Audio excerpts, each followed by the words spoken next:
Chers paroissiens, un petit mot très bref pour nous aider à célébrer cette fête de l'Ascension. Qu'est-ce que nous pouvons en tirer? Quels enseignements nous pouvons en tirer pour nous concrètement aujourd'hui? Eh bien, comme d'habitude, je vous en propose trois enseignements très rapides, très simples. Le premier d'abord, c'est de pouvoir méditer que Jésus est désormais remonté vers le Père, il est assis à sa droite, il est dans la gloire du ciel, mais dans cette gloire du ciel, il est avec son corps. Ce corps glorieux, ce corps ressuscité, qui garde les marques de la passion. Nous le savons lors de, rappelez-vous l'épisode avec la rencontre avec saint Thomas, où Jésus montre à saint Thomas ses plaies, les marques de la passion qui sont restées dans son corps glorieux, et je trouve ça très beau de voir que le Seigneur a voulu que pour l'éternité, eh bien, ces marques de ce qu'il avait vécu, au fond, de l'amour qu'il a eu pour nous, jusqu'où l'amour l'a emmené, jusqu'où jusqu'où il nous a aimés en quelque sorte, et bien que ces traces-là restent pour toujours, pour l'éternité, marquées dans son corps, y compris dans la gloire du ciel. Voilà, que personne n'oublie le prix que nous avons, en fait, aux yeux de Dieu, aux yeux du Seigneur, ce qu'il a fait pour nous. Deuxième enseignement, le Seigneur, en montant vers son Père, eh bien, en quelque sorte, nous montre le chemin du ciel.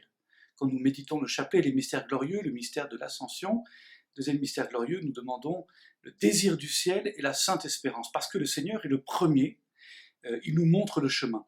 Il est venu sauver l'homme, il a pris notre humanité sur lui, il l'a assumée pour la sauver, elle qui avait été blessée, abîmée par le péché, et en la sauvant, en l'assumant, eh bien, il la rend capable à nouveau du ciel, et lui, le premier ressuscité, qui du coup nous annonce notre propre résurrection, la rend possible, eh bien, nous montre effectivement qu'un jour, nous aussi, nous serons corps et âme au ciel.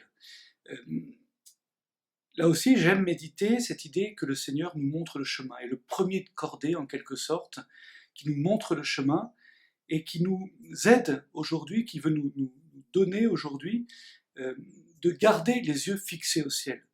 Le chrétien, comme on le dit souvent, est quelqu'un qui a bien les pieds sur terre, parce qu'il est incarné, parce qu'il est engagé dans la vie pleinement sur cette terre, mais qui garde les yeux fixés au ciel, parce qu'il sait qu'il est ici en pèlerinage sur la terre, et que le but de ce pèlerinage, c'est le ciel, c'est la vie avec Dieu.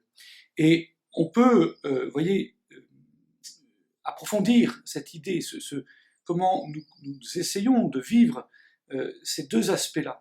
Les yeux fixés au ciel, le désir du ciel, c'est pas l'envie de mourir, c'est pas quelque chose qui nous ferait échapper à nos engagements sur la terre, c'est pas quelque chose qui nous ferait mépriser cette vie sur la terre.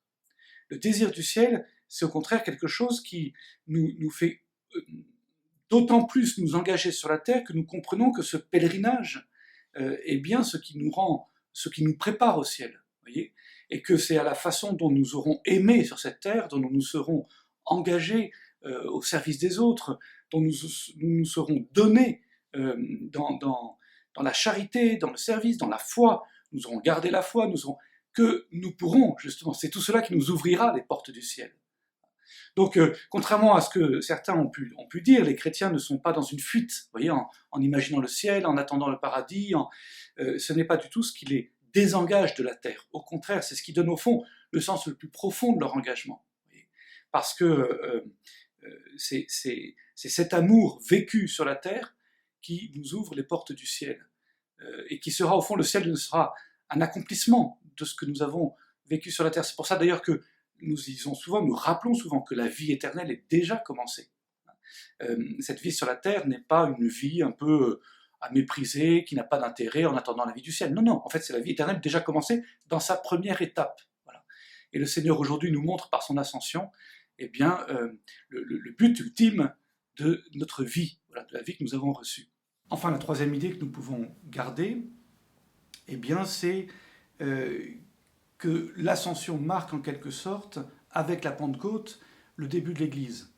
Pourquoi? Parce que quand le Seigneur était sur la terre, bien c'est lui qui bénissait, c'est lui qui pardonnait, c'est lui qui proclamait la bonne nouvelle. C'est lui qui était là, réellement présent. Maintenant qu'il monte vers son Père, eh bien, il donne le relais, c'est ce qu'il dit aux apôtres, hein, allez par toute la terre, annoncez l'évangile aux nations, baptisez-les au nom du Père, du Fils et du Saint-Esprit. C'est-à-dire qu'il donne aux apôtres, il transmet aux apôtres le soin de continuer son œuvre. Il transmet à l'Église, et c'est maintenant que l'Église prend au fond son utilité, sa nécessité, pour continuer l'œuvre de Jésus dans ce monde. Et l'Église, ce n'est pas simplement les apôtres, c'est chacun d'entre nous, c'est chaque baptisé.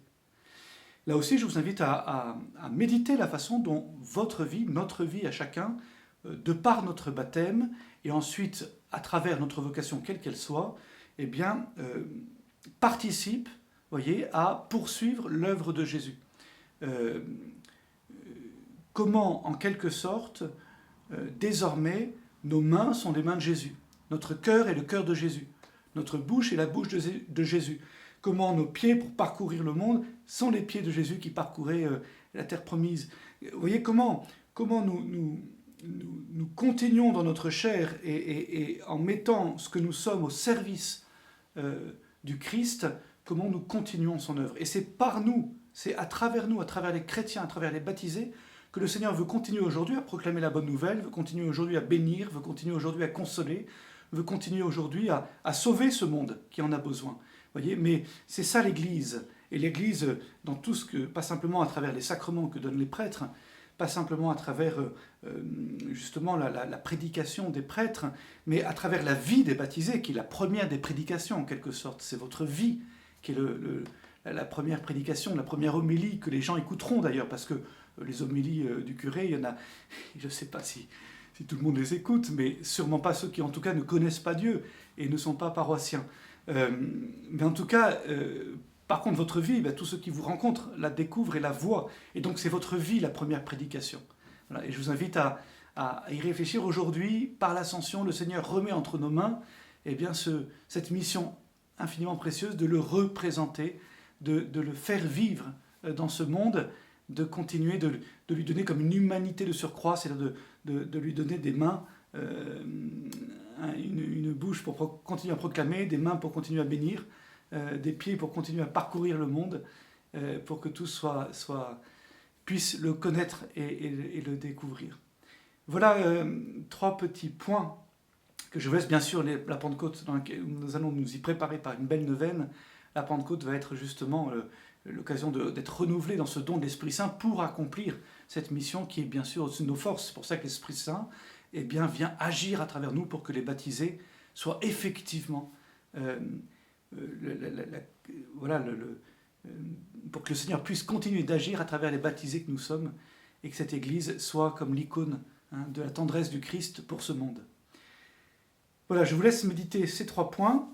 Le Seigneur au ciel désormais, mais avec la marque, la trace de ce qu'il a vécu pour nous, de cette passion qui reste désormais marquée pour l'éternité dans son corps. Le Seigneur comme le premier de cordée qui nous montre le chemin du ciel et qui veut ancrer en nous ce désir du ciel qui va non pas nous désengager de la terre, mais nous aider à ne jamais oublier notre vocation ultime. Et enfin, cette idée qu'aujourd'hui commence au fond la mission de l'Église, qui est de continuer ce que le Christ a commencé. Je vous souhaite une belle fête de l'Ascension. À très vite.